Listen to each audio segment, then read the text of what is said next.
L'année qui s'ouvre devant toi n'est pas une année ordinaire.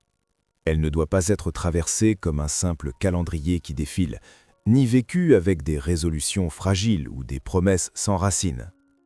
Cette année t'est confiée comme une responsabilité spirituelle. Beaucoup entreront en 2026 en espérant que les choses changent, mais d'autres y entreront avec une décision ferme, marcher avec Dieu et non devant lui, ni derrière lui. La parole nous rappelle que lorsque nous remettons nos chemins entre les mains du Seigneur, il dirige nos pas. Ce n'est pas une option spirituelle parmi d'autres, c'est une clé de stabilité et de victoire. Si tu désires que 2026 soit guidé par la main de Dieu et non dominé par les circonstances, alors reste attentif. Ce message n'est pas une simple exhortation, c'est une orientation spirituelle. Avant d'aller plus loin, incline ton cœur, car ce que Dieu veut déposer ne peut être reçu que par un esprit disposé. Prière d'ouverture. Père céleste, en ce commencement de nouvelle saison, je viens à toi avec humilité. Je ne m'appuie pas sur ma force ni sur mon intelligence, mais sur ta sagesse. Purifie mon cœur, apaise mes pensées, éclaire mon esprit. Je dépose devant toi mes projets, mes attentes, mes craintes et mes décisions.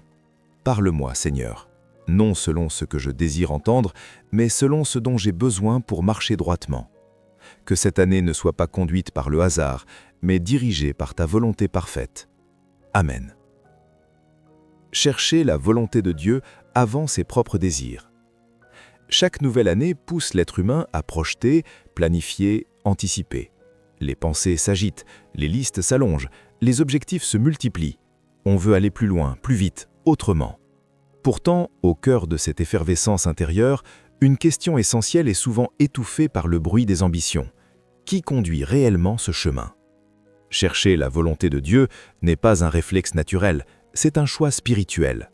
Cela implique de ralentir dans un monde pressé, d'écouter dans un environnement saturé de voix et surtout d'accepter que nos propres désirs ne soient pas toujours le meilleur point de départ. Beaucoup confondent sincérité et justesse. On peut vouloir quelque chose avec intensité et pourtant s'éloigner subtilement du plan divin. La volonté de Dieu n'est pas une contrainte imposée à l'homme, mais une direction qui protège. Elle n'annule pas la personnalité, elle l'aligne. Lorsqu'un croyant commence une saison en disant « Seigneur, voici ce que je veux accomplir », il place Dieu comme un soutien. Mais lorsqu'il commence par dire « Seigneur, montre-moi ce que tu attends de moi », il reconnaît Dieu comme un guide. Il y a une différence profonde entre demander à Dieu de bénir un chemin déjà tracé et lui permettre de dessiner le chemin lui-même. Le premier rassure l'ego, le second transforme le cœur.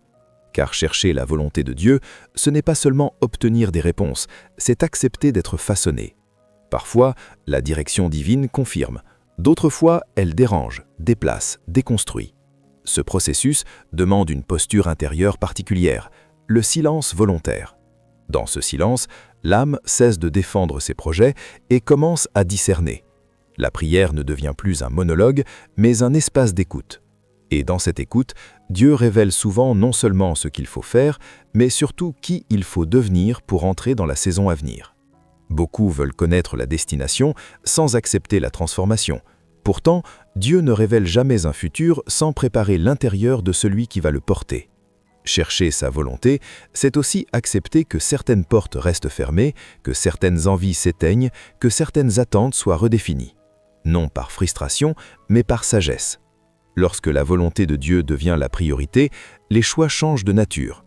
On ne décide plus seulement selon l'urgence ou l'émotion, mais selon la paix intérieure qui accompagne l'obéissance. Cette paix n'est pas toujours synonyme de facilité, mais elle agit comme une boussole silencieuse. Même dans l'incertitude, elle empêche de se perdre. Commencer l'année avec cette clé, c'est refuser de courir après ce qui brille pour marcher vers ce qui construit.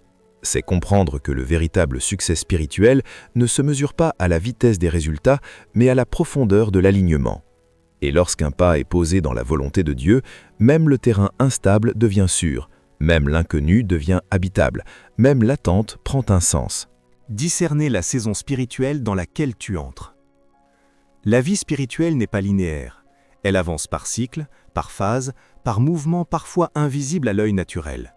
Pourtant, beaucoup vivent chaque nouvelle année comme si toutes les saisons se ressemblaient, comme si les mêmes efforts produisaient toujours les mêmes fruits. C'est là que naît la fatigue intérieure, lorsque l'on agit juste, mais au mauvais moment. Discerner une saison spirituelle, c'est apprendre à lire ce que Dieu fait maintenant et non ce qu'il a fait hier. Il existe des périodes où Dieu appelle à semer sans voir, à apprendre sans comprendre, à persévérer sans applaudir. D'autres saisons sont marquées par l'accélération, l'ouverture, la manifestation. Le danger n'est pas d'entrer dans une saison difficile, mais de la refuser ou de la mal interpréter. Certaines personnes prient avec insistance pour sortir d'un désert que Dieu utilise pour les former. D'autres s'installent dans une phase d'attente alors que Dieu les appelle à se lever. Le discernement spirituel n'est donc pas un luxe réservé à quelques initiés, mais une nécessité pour quiconque veut marcher avec justesse. Sans discernement, on force des portes fermées et on néglige celles qui sont ouvertes. Dieu travaille selon un calendrier qui dépasse l'émotion humaine. Il y a des temps où le silence n'est pas une absence, mais une incubation. Des temps où les résistances ne sont pas des attaques, mais des filtres. Comprendre cela permet de ne plus interpréter chaque difficulté comme un échec, ni chaque retard comme un refus. Certaines saisons ralentissent le rythme extérieur pour accélérer la croissance intérieure.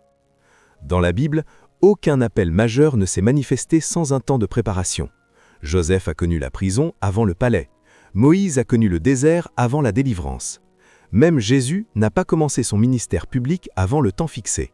La saison n'enlève rien à la promesse, elle la rend possible. Ce qui n'est pas mûr trop tôt s'abîme, même s'il est bon. Discerner sa saison, c'est aussi accepter de ne pas tout contrôler. Cela demande une écoute attentive, une observation honnête de ce qui se répète, de ce qui résiste, de ce qui insiste intérieurement. Dieu parle souvent à travers les circonstances, les interruptions, les décalages. Il enseigne parfois plus par ce qu'il retient que par ce qu'il accorde. Lorsque la saison est comprise, le cœur s'apaise. On ne gaspille plus son énergie à lutter contre le courant, mais on apprend à avancer avec lui. Les attentes deviennent plus justes, les prières plus précises, les décisions plus sages. La foi cesse d'être agitée pour devenir enracinée. Et même dans les saisons exigeantes, une chose demeure, la certitude que Dieu agit, même lorsque rien ne semble bouger. Aligner ses paroles avec celles du ciel. Il existe un lieu invisible où se forgent bien des réalités visibles. Ce lieu n'est ni l'esprit seul, ni l'intention cachée, mais la parole prononcée. Ce que l'on dit façonne l'atmosphère dans laquelle on vit. Trop souvent, les mots sortent sans conscience, portés par l'habitude, la fatigue ou la peur. Pourtant, dans le domaine spirituel, aucune parole n'est neutre. Parler, ce n'est pas seulement communiquer, c'est déposer. Chaque mot est une semence lancée dans l'invisible. Certaines paroles nourrissent, d'autres assèchent. Certaines ouvrent des chemins, d'autres dressent des murs. Beaucoup prient avec ferveur, mais contredisent leurs prières par leurs déclarations quotidiennes. Ils demandent la paix tout en proclamant l'angoisse. Ils espèrent la percée tout en annonçant l'échec. Aligner ces paroles avec celles du ciel demande une vigilance constante. Il ne s'agit pas de nier la réalité, mais de refuser qu'elle devienne la référence ultime. La foi ne parle pas à partir de ce qu'elle voit, mais à partir de ce qu'elle croit. Dire ce que Dieu dit, c'est choisir un langage qui précède l'accomplissement. C'est accepter de proclamer la lumière alors que l'obscurité semble encore dominante. La bouche révèle toujours une direction intérieure. Lorsqu'une personne répète continuellement qu'elle est perdue, fatiguée, incapable ou abandonnée, elle finit par habiter les mots qu'elle prononce. Le langage devient alors une prison. À l'inverse, lorsque les paroles sont alignées avec la vérité divine, même au milieu du combat, elles deviennent un espace de résistance spirituelle. Il y a une différence entre exprimer une émotion et installer une identité par la parole. Dire « je traverse un moment difficile » n'a pas le même poids que dire « ma vie est un échec ». Les mots construisent des cadres, ils définissent ce qui est possible ou impossible dans l'esprit. Voilà pourquoi la transformation commence souvent par un changement de vocabulaire. Aligner ses paroles, c'est apprendre à se taire lorsque le doute veut prendre le contrôle. C'est choisir consciemment de bénir plutôt que de murmurer. Ce n'est pas une discipline facile, car la langue est rapide, impulsive, souvent incontrôlée. Mais celui qui maîtrise sa parole apprend à gouverner une partie de son monde intérieur. Dans la dimension spirituelle, ce qui est déclaré avec foi crée un point d'accord. Les promesses de Dieu ne sont pas activées par le silence résigné, mais par la proclamation confiante. La parole devient alors un instrument de coopération avec Dieu. Elle prépare le terrain avant même que les circonstances ne changent. Ainsi, chaque jour devient un espace de choix. Choix de parler selon la peur ou selon l'espérance. Choix de répéter ce que l'on ressent ou d'annoncer ce que l'on croit. Choix de laisser les mots subir la pression du moment ou de les soumettre à la vérité éternelle. Et dans ce choix discret, répété, presque invisible, se joue souvent la direction entière d'une saison. Faire de l'intimité avec Dieu une priorité. Il existe une différence profonde entre connaître Dieu et marcher réellement avec lui. Beaucoup parlent de foi, de principes spirituels, de convictions, mais peu cultivent un espace régulier où Dieu n'est pas seulement invoqué, mais accueilli. L'intimité avec Dieu commence là où l'on cesse de le consulter uniquement pour des besoins et où l'on apprend à le rechercher pour lui-même. Dans un monde rythmé par la vitesse, le bruit et la dispersion, l'intimité demande un acte volontaire de séparation. Ce n'est pas une émotion spontanée, mais une discipline choisie. Elle ne dépend ni de l'humeur, ni des circonstances favorables. Elle s'installe dans la constance, souvent dans le silence, parfois dans l'inconfort. C'est un rendez-vous intérieur où l'âme se rend disponible sans agenda caché. L'intimité ne se construit pas dans l'urgence, mais dans la régularité. Ce que l'on néglige dans le secret finit toujours par s'affaiblir au grand jour. Une vie spirituelle publique ne peut jamais être plus solide que la vie cachée qui la soutient. Lorsque la présence de Dieu devient occasionnelle, la direction devient flot et la fatigue intérieure s'installe. À l'inverse, une relation nourrie en profondeur stabilise même au cœur des tempêtes. Entrer dans l'intimité avec Dieu, c'est accepter de ne pas toujours parler. Beaucoup prient sans jamais s'arrêter pour écouter. Pourtant, la communion véritable implique un échange. Dieu ne cherche pas des monologues religieux, mais des cœurs attentifs. Dans ces moments de silence, il ajuste, il éclaire, il révèle. Parfois, il ne donne pas d'instructions précises, mais il dépose une paix qui réoriente tout. L'intimité transforme la manière de percevoir la vie. Ce qui paraissait confus s'éclaircit, ce qui semblait lourd devient supportable, ce qui inquiétait perd de sa force. Non parce que les problèmes disparaissent, mais parce que la perspective change. La présence de Dieu ne supprime pas toujours les combats, mais elle empêche qu'ils dominent l'âme. Beaucoup cherchent une vie bénie sans accepter une vie enracinée. Pourtant, ce que Dieu confie publiquement, il le façonne d'abord dans le secret. Les décisions les plus justes naissent souvent loin du regard des autres. Les appels les plus clairs émergent dans des lieux simples, parfois ordinaires, mais profondément habités par sa présence. Faire de l'intimité une priorité, c'est refuser de construire sans fondation. C'est comprendre que la force spirituelle ne vient pas de l'activité, mais de la communion. Là où la relation est entretenue, la direction devient stable. Et là où la présence est cultivée, le cœur apprend à reconnaître la voix de Dieu, même au milieu du bruit. Honorer Dieu dans la gestion de ta vie. Il est possible de désirer profondément la bénédiction de Dieu tout en négligeant les cadres dans lesquels elle peut se déployer. Beaucoup prient pour l'abondance, la clarté ou l'avancement, sans jamais s'arrêter pour examiner la manière dont ils gèrent ce qui leur est déjà confié. Pourtant, dans la logique spirituelle, la gestion précède toujours l'expansion. Chaque journée est composée de ressources invisibles mais précieuses. Le temps, l'énergie, l'attention, les relations, les capacités. Rien de tout cela n'est neutre, tout est confié, et ce que l'on fait de ce qui est confié révèle la maturité intérieure. Dieu ne bénit pas le chaos par compassion, il invite à l'ordre par amour. L'ordre n'est pas une rigidité, c'est un langage spirituel. Gérer sa vie avec sagesse commence par reconnaître que tout ne mérite pas le même investissement. Certaines activités fatiguent sans construire, certaines relations consomment sans édifier. Certaines habitudes donnent l'illusion du repos alors qu'elles épuisent intérieurement. Honorer Dieu dans la gestion, c'est apprendre à discerner ce qui nourrit réellement de ce qui disperse. Le temps est souvent la première ressource gaspillée, non par méchanceté, mais par absence de vision. Lorsqu'une personne ne sait pas ce qui compte vraiment, tout semble urgent. Les journées se remplissent, mais le cœur reste vide. Mettre de l'ordre dans son temps, ce n'est pas vivre sous pression, c'est choisir consciemment ce qui mérite une place. C'est refuser que l'accessoire gouverne l'essentiel. L'énergie fonctionne de la même manière. Elle n'est pas infinie. La dépenser sans discernement conduit à l'épuisement, même dans de bonnes choses. Dieu ne demande pas une activité constante, mais une fidélité juste. Savoir s'arrêter fait partie de la gestion spirituelle. Le repos n'est pas une faiblesse, c'est une obéissance souvent oubliée. Les relations, elles aussi, font partie de cette responsabilité. Tout lien a une influence. Certains encouragent, d'autres ralentissent. Certains élèvent, d'autres fatiguent l'âme. Honorer Dieu, ce n'est pas rejeter les autres, mais discerner les places. Toutes les personnes ne peuvent pas marcher avec toi dans chaque saison.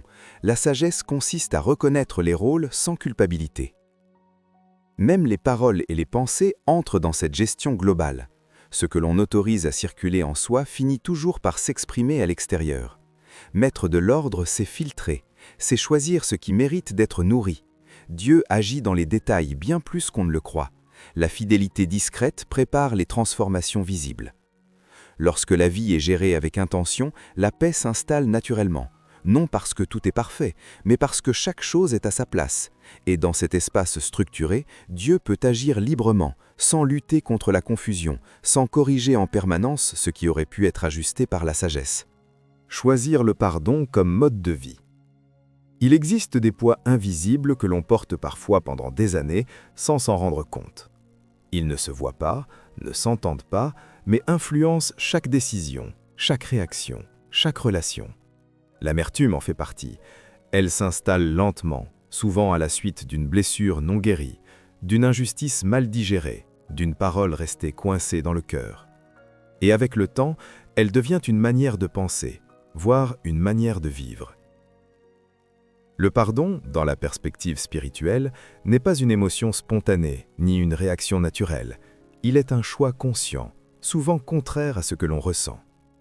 Pardonner ne signifie pas nier la douleur, ni effacer la mémoire de l'offense. Cela signifie refuser que cette offense continue à gouverner l'intérieur. Tant que la blessure dirige, la liberté reste partielle. Beaucoup confondent pardon et faiblesse. Pourtant, il faut une force intérieure considérable pour relâcher ce que l'ego voudrait retenir. Garder une offense donne l'illusion du contrôle, mais en réalité, cela enferme. Le cœur devient un lieu verrouillé et ce qui devait protéger finit par empoisonner. Le pardon, lui, ouvre une issue là où tout semblait bloqué. Spirituellement, le refus de pardonner crée une fracture intérieure. La prière devient lourde, la paix fragile, la joie intermittente. Non parce que Dieu se retire, mais parce que le cœur est divisé. Ce que l'on ne libère pas dans l'âme finit par s'exprimer dans le corps et dans les relations.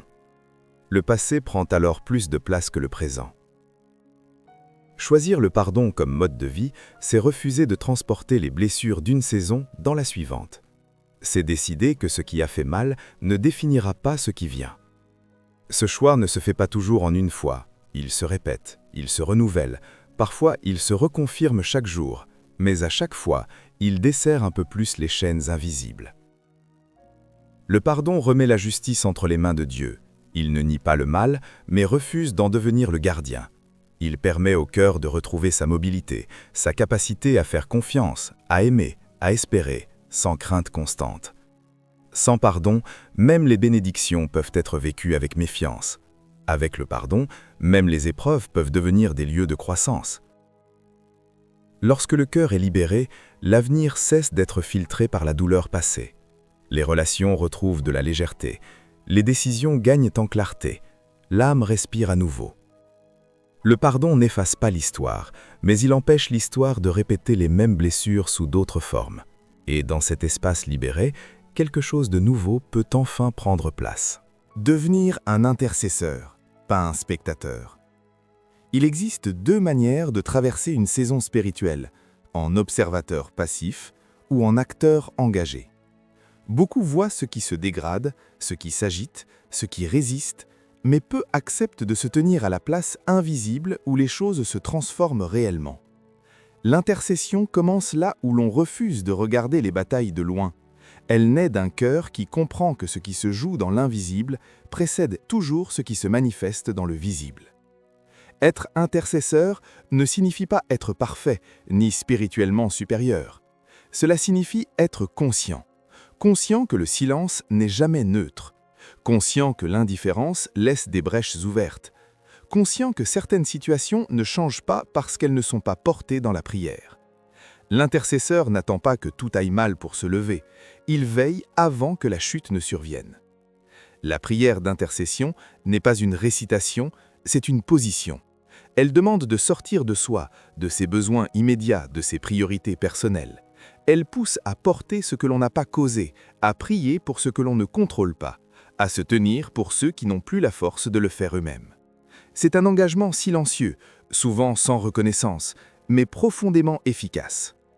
Dans l'intercession, le temps perd sa logique humaine. Certaines prières ne produisent pas d'effet immédiat, mais elles construisent des remparts invisibles. D'autres déclenchent des changements que l'on ne reliera jamais directement à la prière qui les a précédés. Pourtant, rien n'est perdu. Chaque intercession laisse une trace dans le monde spirituel. Celui qui intercède apprend à discerner autrement. Il perçoit les tensions avant qu'elles n'explosent. Il ressent les urgences avant qu'elles ne deviennent visibles. Son regard change. Il ne voit plus seulement les comportements, mais les combats derrière les comportements. Il ne réagit plus uniquement aux symptômes, mais prie pour les racines. Cette posture transforme la manière de comprendre les personnes, les situations, les crises. L'intercession demande aussi une discipline intérieure. Elle appelle à la persévérance quand rien ne bouge, à la foi quand tout semble figé. Elle ne cherche pas à contrôler Dieu, mais à se synchroniser avec ce qu'il fait déjà. Souvent, l'intercesseur prie sans connaître toute l'histoire, sans voir le tableau complet. Il fait confiance au fait que Dieu sait où chaque prière doit être déposée. Dans une saison comme celle qui s'ouvre, choisir l'intercession, c'est refuser la passivité spirituelle. C'est comprendre que certaines portes ne s'ouvrent pas par l'effort, mais par la prière, que certaines protections ne s'installent pas par la prudence humaine, mais par la vigilance spirituelle. L'intercesseur devient alors un veilleur, un soutien invisible, un point d'appui silencieux sur lequel Dieu peut agir, même lorsque tout semble immobile. Reconnaître les signes spirituels qui accompagnent une nouvelle saison. Il arrive des moments où rien n'a encore changé extérieurement, mais où tout commence à bouger intérieurement. Ce sont des instants discrets, souvent silencieux, où l'âme perçoit des signaux que la logique ne sait pas toujours expliquer. Dieu ne parle pas uniquement par des paroles audibles ou des confirmations spectaculaires. Il communique aussi par des signes, des ajustements subtils, des déplacements intérieurs qui indiquent qu'une transition est en cours. Ces signes ne tombent pas du ciel de manière visible.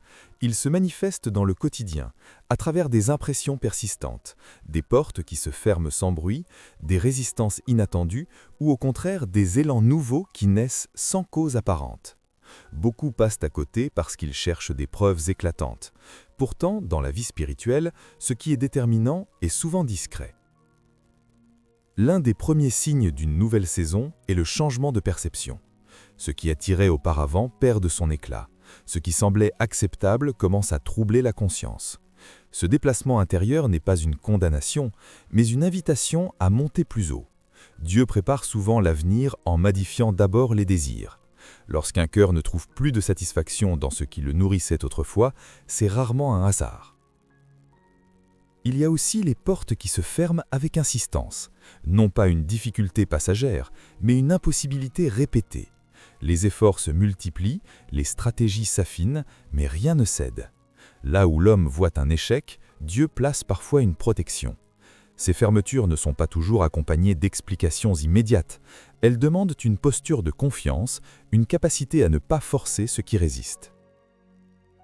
Un autre signe fort est l'intensification du combat intérieur au moment précis où une décision juste est prise. Lorsque l'on choisit d'obéir, de changer, de s'aligner, des tensions surgissent.